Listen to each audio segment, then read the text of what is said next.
My name is Ruth, and I am here to tell you some stories about a long time ago. About how long ago are you looking at here? You're looking at 100 years ago, aren't you? When you came here today? You're going to learn a lot of things about what people did 100 years ago, or even 150, because I'm here to tell you the stories about my grandma, Katie. And Katie lived just a couple of miles from here more than 150 years ago. So way back then. If you came to Katie's farm, she would probably be running out to the hen house. She's wearing a big wide skirt, and she's going out to collect the eggs from the hens. They have just been laying eggs, and how do you think they feel when she reaches under them and grabs the egg? They are really mad, and they're going wok, wok, wok, and flapping their wings, and everything is dusty and dirty because there's a lot of straw around, and so she's getting a little bit dirty. And then probably she's going over and helping in the garden, because you know what? It's going to get hot later in the day, so you better go and work in the garden while it's nice and cool in the morning. And then there's something else she might do. She might be helping with the cows. She might be throwing the garbage out for the pigs. She might be helping out in the field. A lot of things are dirty and dusty. And so you know what happens? At the end of the day, Katie can just take off that dirty apron, and look at this. She's got a clean dress underneath. How smart is that? And now you know what an apron is for. Sometimes you see people wearing an apron in their kitchen, or maybe in a restaurant kitchen. So aprons are really handy. So on Katie's farm, they were doing so much work, and the main thing they were doing in the field was growing grain. In the Shenandoah Valley, a lot of people grew wheat. And this is what the little kernels of wheat look like. You see that? You know what you can do with your wheat kernels? After you harvest and have all of these kernels, you take them down the road to a great big mill. And this is what the mill looked like down the road from Katie. This is an actual picture of the mill. And on the mill, you can see something right here on the side. What is that? Wheel. Yes, a water wheel. And the water, that means free energy. Why is it free energy? Because the stream is flowing, and the water is flowing over that wheel and turning it around and around.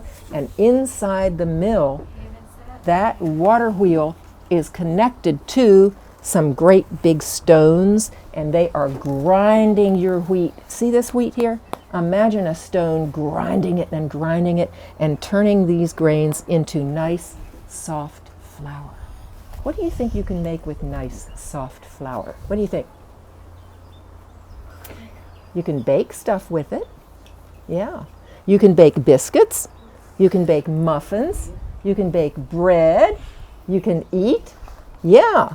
So that's what they were doing with Katie's farm.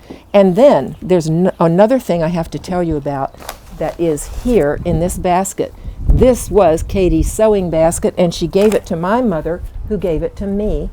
And inside is something that's probably one of the most valuable things that we have in our whole family. There's nothing else like it in the world. And you will never guess what this is. Nobody can ever guess. This is just, it's not hair, it's not a wig, it's not a tail, it's not hay. What? I said it's hay. Yeah. People guess hay and silk and wigs, and it's sticky, and it's, what in the world is this? You know what this is? This is flax, which comes from the inside of the flax grasses. On Katie's farm, they grew flax, and what you do when your grass is nice and tall, it's like way tall, and you cut it down and you throw it in the pond, come back a couple months later, and guess what? All the outside is rotted away, and what's on the inside is this really strong fiber. And you twist it on your spinning wheel. You're going to see one today. You twist it on your spinning wheel into nice strong thread and weave it, and it makes linen. That's why you call your sheets and pillowcases our linens. So that's what they did with their flax. They were working really hard on their farm. So they're working so hard, and then they heard that people were talking about a war. What? How scary is that? People would be killed? What could be happening? There was a talk about a war because people disagreed about slavery. And you will learn a lot more later, but slavery was when one person could own another person and make them work hard all the time and never pay them and control them completely and be very cruel. There was a lot of money in slavery. People were angry about slavery, and they decided that there was going to be a vote whether they would break away and have a different country so they would be able to have slavery. Now, Katie's parents were named Jacob and Hannah. And Jacob and Hannah are Mennonite Christians, and we believe that Jesus taught us to treat other people the way we want to be treated. Yeah. And so Mennonites believed that it would be wrong to hold someone as a slave. And they believed that it would be wrong to kill. That Jesus taught us to love even our enemies. Even our enemies. To do good to somebody if they're trying to do evil to you. So watch and see what happened with those stories that come from Katie's family because of their understanding of what it means to follow Jesus. So the first thing was they would want to vote no to war and to slavery. But who was going to go down to vote? Who do you think could vote? Could Katie's mother vote? No, women weren't voting yet in this country. They couldn't. But her father could vote. People were so angry that on the day of the vote, it was pretty scary to go down there because people were all watching and sitting around and watching to see how you voted, and you had to give your vote out loud.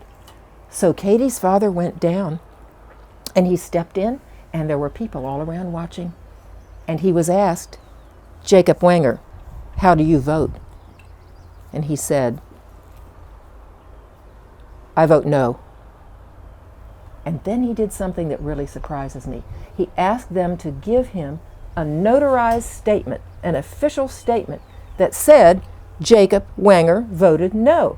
And he took that piece of paper and he put it in his pocket, and I'll tell you later what he did with it. Do I have 5 minutes left? Okay.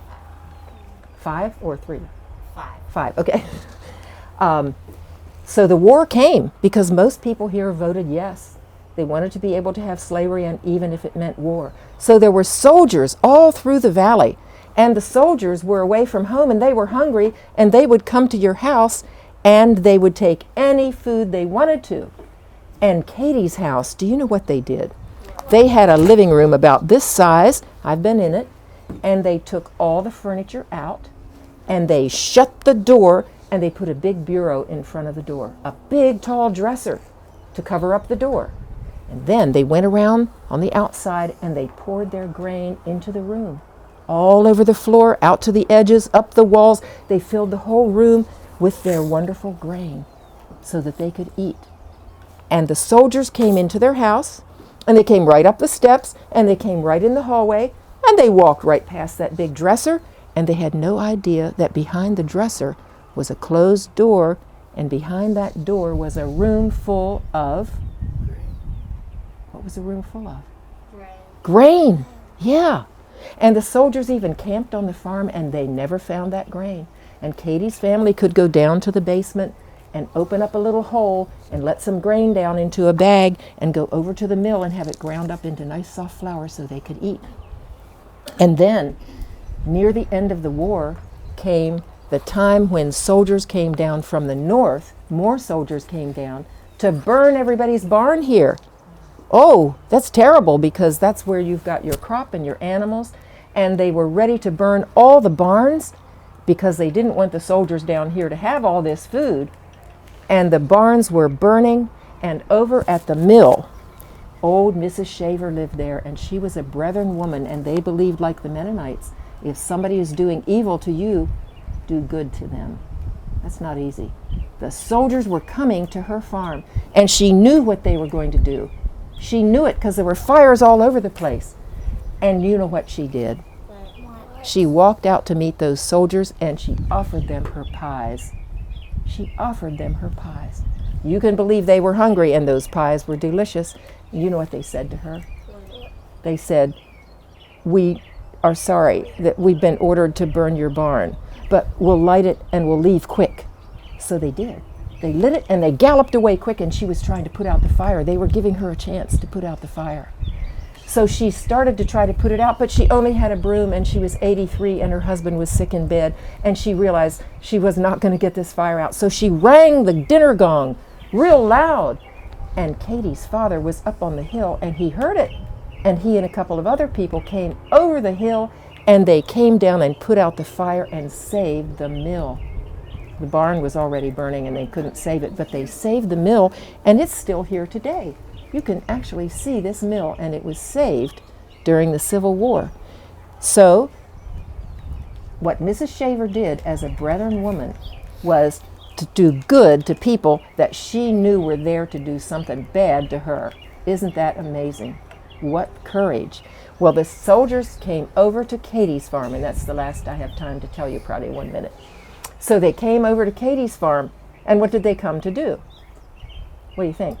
Burn the barn. Yeah, because they were burning everybody's barn. So they came into Katie's lane, and guess what her father did? He walked out to meet them. He walked out to meet them, and he took out a piece of paper. And the piece of paper said, Jacob Wenger voted no. That's right. And they looked at that piece of paper and they said, well, you voted no to slavery and no to this war, so we won't burn down your barn. So I took a picture I can show you of a little old barn with logs, real old like these logs, but it has holes between all the logs because it's so old. And I'm going to show you, yes, and you can pass it down to somebody else. This is the same picture. You can pass it to the person beside you or behind you. And this little old barn reminds us that we are so glad that our great-grandfather stood up for what he believed. The picture's all the same, so just hand it to whoever. So we are really thankful to have that barn that reminds us that he stood up for what he believed, and those are our family stories from the time of the Civil War 150 plus years ago. So thank you for being such a good audience.